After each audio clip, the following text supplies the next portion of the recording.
Hi. എല്ലാ പാസഞ്ചേഴ്സും വിളിച്ചു ചോദിക്കുന്ന ഒരു പ്രധാനപ്പെട്ട സംശയമാണ് ലഗേജിൻ്റെ കാര്യത്തിൽ. എത്ര പ്രാവശ്യം നമ്മൾ ട്രാവൽ ചെയ്തിട്ടുണ്ടെങ്കിലും പോകുന്നതിന് തൊട്ട് മുമ്പായിട്ട് എന്തെങ്കിലും അപ്ഡേറ്റ് ഉണ്ടോ എന്ന് അറിയാൻ വേണ്ടിയിട്ട് വിളിച്ചു ചോദിക്കാറുണ്ട്. 2025 ഏവിയേഷൻ്റെ പോളിസി പ്രകാരം ഹാൻഡ് ബാഗേജ് അല്ലെങ്കിൽ ക്യാരി ഓൺ ബാഗേജിൻ്റെ കാര്യത്തിൽ ഒരു ചെറിയ നിയന്ത്രണം കൊണ്ടുവന്നിട്ടുണ്ട്. നമുക്ക് ഹാൻഡ് ബാഗേജിൽ ഒരു ഹാൻഡ് ബാഗേജ് മാത്രമേ നമുക്ക് എടുക്കാൻ പറ്റത്തുള്ളൂ. അതിൻ്റെ അകത്ത് 7 കിലോയിൽ കൂടാൻ പാടില്ല എന്നുള്ളതാണ്. ലാപ്ടോപ്പ് ബാഗ് ഈ 7 കിലോയിൽ ഇൻക്ലൂഡഡ് ആണ്. അതുകൂടാതെ ചെറിയൊരു പേഴ്സണൽ ബാഗ് നമുക്ക് കൊണ്ടുപോകുന്നതിന് ബുദ്ധിമുട്ടില്ല. അതിൻ്റെ അകത്ത് നമുക്ക് പാസ്പോർട്ട്, ട്രാവൽ സംബന്ധമായ ഡോക്യുമെൻറ്റുകൾ നമുക്ക് കരുതാവുന്നതാണ്. ലിക്വിഡ് ഐറ്റംസ് നമുക്ക് ഹാൻഡ് ബാഗേജിൽ കൊണ്ടുപോകാൻ പറ്റും. ഒരു ബോട്ടിൽ 100 മില്ലിമീറ്ററിൽ കൂടാൻ പാടില്ല.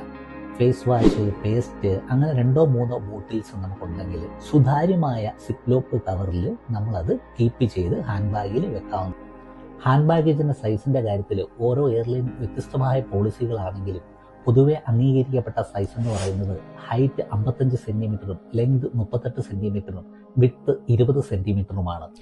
എക്കോണമി ക്ലാസ്സിൽ 30 കിലോ ലഗേജ് അലവൻസ് ഉള്ളവർക്ക് എയർലൈൻ്റെ പോളിസി അനുസരിച്ച് ഒരു ബാഗോ 2 ബാഗോ ആക്കി കൊണ്ടുപോകാവുന്നതാണ്.